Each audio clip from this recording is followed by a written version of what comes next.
Salam Rahayu Para Kadang. Kita berjumpa lagi pada video Jagatalit. Kali ini kita membahas tentang organ pernapasan. Seperti yang kita ketahui, organ pernapasan ini yang ada di dalam tubuh kita itu mungkin bisa kita kenali, mungkin bisa kita lihat. Ya, itu mungkin terdiri dari beberapa organ kelompok, yaitu ada hidung, ada saluran-saluran pernapasan, dan yang lainnya yang tentu saja ini bisa diungkap di dalam bahasa-bahasa ilmu pengetahuan. Tapi secara sederhana kita memahami organ pernapasan yang kita miliki ini, mungkin yang paling pokok ini adanya hidung dan adanya paru-paru yang bisa memproses sesuatu zat yang benar-benar dibutuhkan di dalam tubuh kita. Para kadang, pernapasan ini di dalam spiritualitas itu juga menjadi sesuatu yang penting, karena di dalam proses laku seseorang yang ingin menyelami dirinya sendiri, ingin menjumpai dirinya sendiri, ingin menjumpai jati dirinya sendiri, itu kadangkala bisa berproses lewat pernafasan ini, karena pernafasan ini mengantarkan kita semua di dalam peristiwa spiritualitas itu untuk bisa mendorong kita lebih fokus menjumpai di dalam batin kita. Oleh sebab itu, pernafasan ini menjadi sesuatu yang sangat penting harus kita ketahui. Kita setiap hari bernapas secara alami para kadang, dan ritme pernapasan ini memang sudah diatur dari sononya, mungkin oleh sang pencipta, memang seperti itu. Jadi kita memiliki pernapasan yang mungkin kecepatan cara kita itu menghembuskan lalu menarik napas ini memang sudah diatur secara alamiah. Namun ada beberapa metode di mana pada saat kita itu mencoba ingin menyembuhkan diri, itu ada beberapa metode yang bisa kita tempuh dengan cara mengatur ritme napas. Nah, jadi napas ini sangat berguna pada saat kita sebagai manusia itu mengalami kepenatan hidup, di mana kita itu benar-benar dihimpit dengan berbagai masalah sehingga kita itu stres. Nah, stres ini juga bisa ditanggulangi atau bisa dinetralkan lewat pernapasan para kadang. Nah, dengan cara yang memang kita harus belajar. Jadi tidak bisa sekali melakukan, sekali mencoba itu bisa berhasil. Tetapi ini merupakan metode yang sudah dipahami, sudah dilakukan oleh para nenek moyang kita dulu, dan kita juga harus memahami bahwa ini adalah suatu cara yang paling murah, paling mudah dialami, dan kita tidak mengandalkan medis. Jadi bisa dilakukan kita sendiri dimanapun juga, kapanpun juga. Tetapi memang kita harus memahami dan harus belajar dengan orang yang mungkin benar-benar yang sudah pono, yang sudah mengetahui bagaimana kita itu mengolah pernapasan ini. Pernapasan ini memang bisa selain digunakan untuk mengurangi stres, menghilangkan stres, juga bisa untuk mendamaikan hati.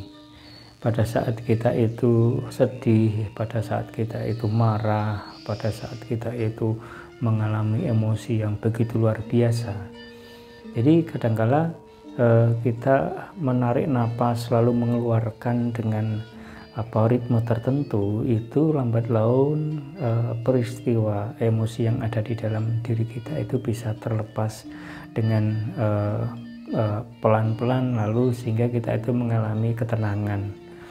Nah, ini sangat berfungsi, di mana pernapasan kita itu sangat bisa membantu tekanan-tekanan yang kita alami di dalam tubuh kita.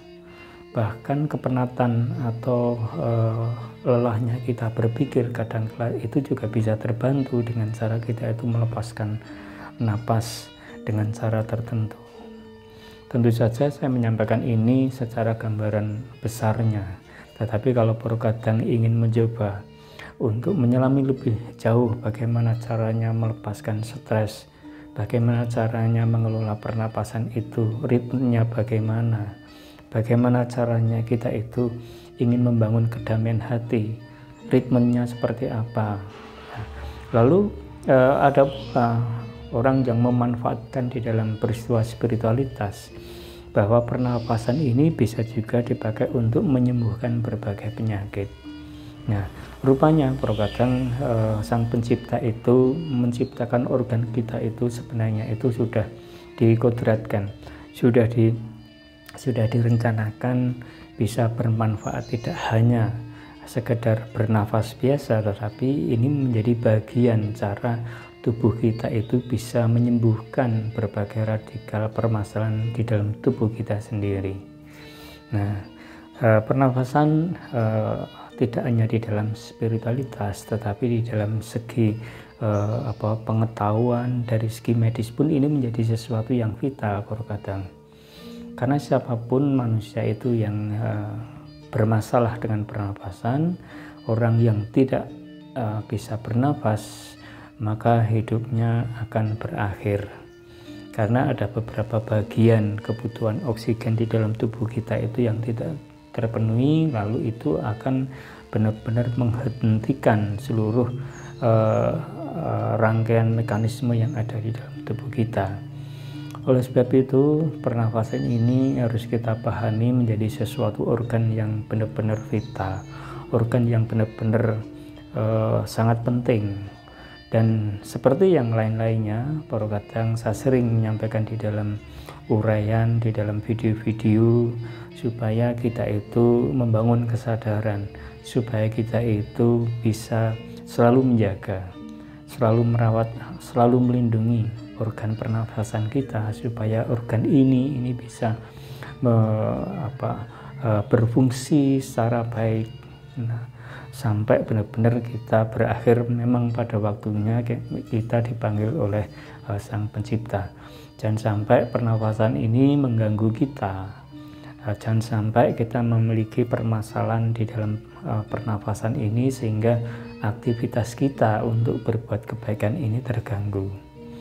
Maka satu-satunya tanggung jawab kita pada saat kita itu benar menyadari kita sebagai manusia dan organ-organ ini adalah bagian anugerah yang luar biasa yang harus kita jaga, yang harus kita syukuri, yaitu perkataan kita menjaga, merawat, melindungi. Jangan sampai kita sendiri itu yang merusak organ-organ yang terkait dengan pernafasan kita.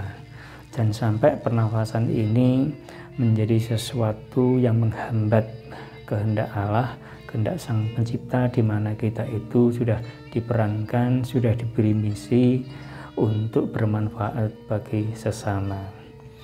Mungkin video pendek ini bisa memberikan gambaran kepada Kadang di mana organ pernapasan ini menjadi sesuatu yang sangat vital.